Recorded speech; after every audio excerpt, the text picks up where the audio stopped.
my number 8 is probably the fastest record I've heard all year. The most technical. I've been a fan of this band since 2017's Relentless Mutation, and this is their new record called Bleed the Future, and it's by Archspire. Archspire, if you don't know, is a technical death metal band from Canada. And records are never long. They're no more than 30 minutes, but it is a 30 minutes that just really doesn't give you any time to breathe. It is some of the fastest guitar playing, fastest drumming I have heard in my entire life.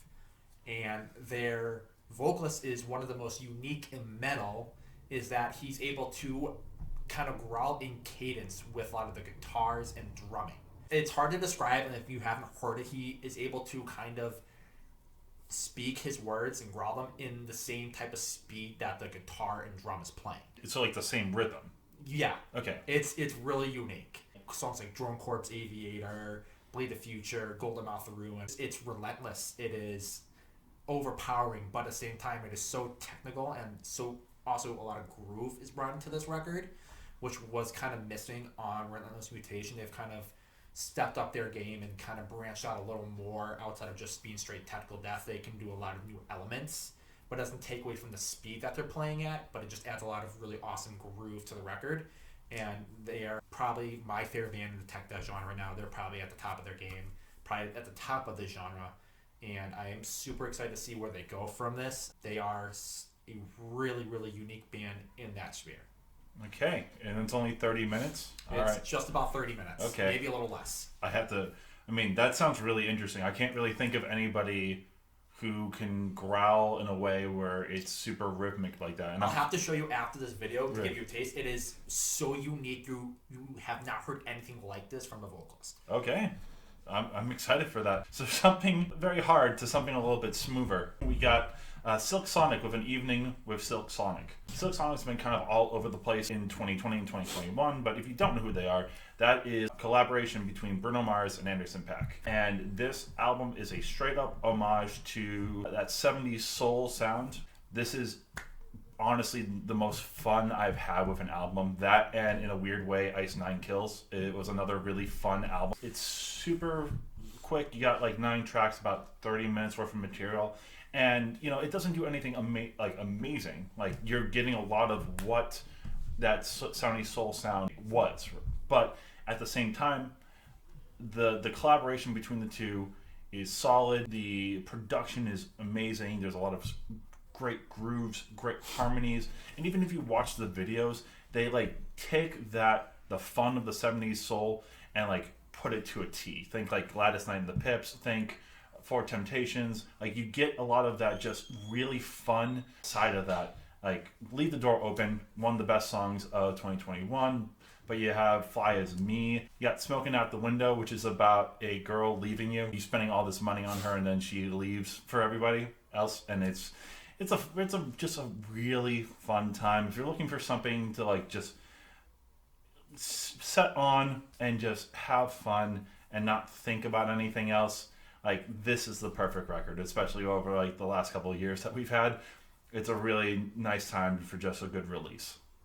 I'm not a huge Bruno Mars fan. Again, this is kind of stuff that he's more into than I am. I'm going to take his word on it. I know a couple of singles by Bruno Mars back in the day, but it's really about it. So, like I said, I'm going to take his word on it. My number 7 is the second metalcore entry on this list. Metalcore has had a really awesome kind of resurgence over the last few years. If you have watched last year's video, I had quite a few metalcore records on that as well. And like last year, this is going to be the first of 2 EPs on my list. Now, I know I'm taking a little bit of liberties with an EP because it's not really a record, but it really stood out to me based on just how atmospheric and how feelsy it was for as heavy as it was. And I think he has an idea where I'm going with this. This is The Sun Sleeps As If It Never Was by Event Anime. They are a progressive metalcore band. This EP is, if we're going to keep calling it that, it's 3 songs. Well, really 2 with an instrumental track. Very feelsy, very heavy, very proggy, but also very atmospheric. It uses its utilization of space is really awesome with this EP only running 10 minutes. It's just that. But it's a 10 minutes, uses its time very well. It doesn't overstay its welcome. Really awesome techie guitar leads.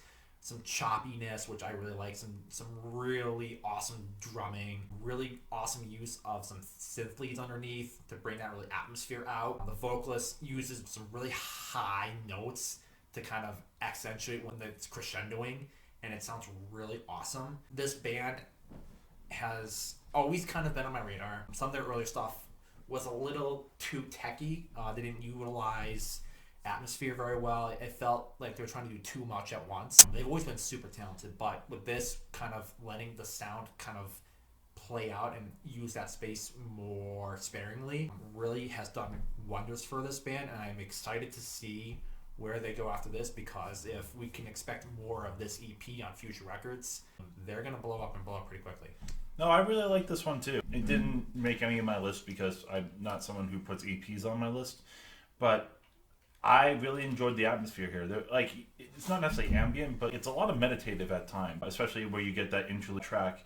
It's gorgeous. It's just, I wish that there was more of it. Like, I think if I heard a full album of this for sure would make a top 50 list. It's just, I'm more excited to see what else they can do, because it was a really good introduction for me. I promise you guys I will eventually get to the metal. We got to get some of these out of the way. So number 7, Ryan's not even going to care about this one. This is Tyler, the Creator, with Call Me If You Get Lost. I wasn't someone who really listened to Tyler, the Creator in his early days, but I got hooked onto him with Flower Boy.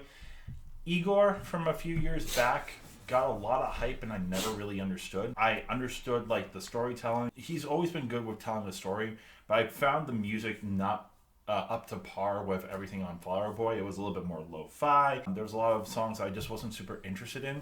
So when I first saw that he put out a new album, especially with all the rave reviews that I was getting, I was like, okay, I'll give it a chance. And the first time around, I didn't really get it. But then I started reading into it a little bit more, gave it a little bit more of a chance. And honestly, what he kind of did is pretty genius. He starts off the album with a song called Sir Baudelaire. And basically what it is referencing, after I read up on it, is this poet centuries ago named Charles Baudelaire, who a lot of music writers and reviewers compare Tyler to, because both of them use a little bit more vulgar writing in their approach. And a lot of the music writers back in the day kind of like discounted Tyler because of how he wrote a little bit more shocky than a lot of rappers. So what Tyler did was he kind of took that character throughout the whole entire album. So this album at first feels very braggadocious, where he's talking about, oh, he has other mansions and he can fly anywhere and he has private jets and, you know, let's go see some foreign films. He wants to come off as this, like, if you can do it, you can make it kind of influencer. But as the story goes along, you're realizing that he is still in love with somebody who likes him back but is in a different relationship. And you kind of get a hint on that on Corso, but it doesn't come up until Wilshire, where this is like 9-minute song where he's talking about this person who he fell in love with. They fell in love with them back, but is in a relationship. He plays the whole thing out where he's like, they're in the car at one point because they got caught and they're crying their eyes out, and now he has to be the one that feels this pain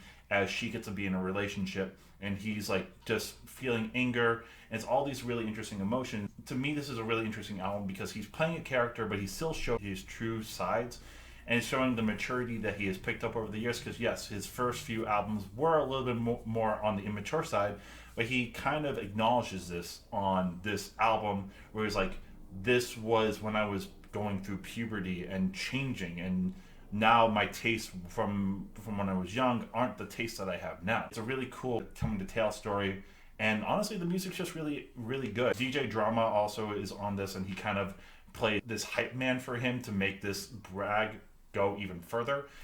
But like the whole entire time, it's just really solid, really good storytelling, and I finally get the hype about it. I don't think I'm going to sway my brother to listen to this, but at least I got that out there. I'm very particular with, if any rap I listen to, I'm very particular with it, so it's definitely not my genre. Again, I'm going to take his word for it, and I will move on from there.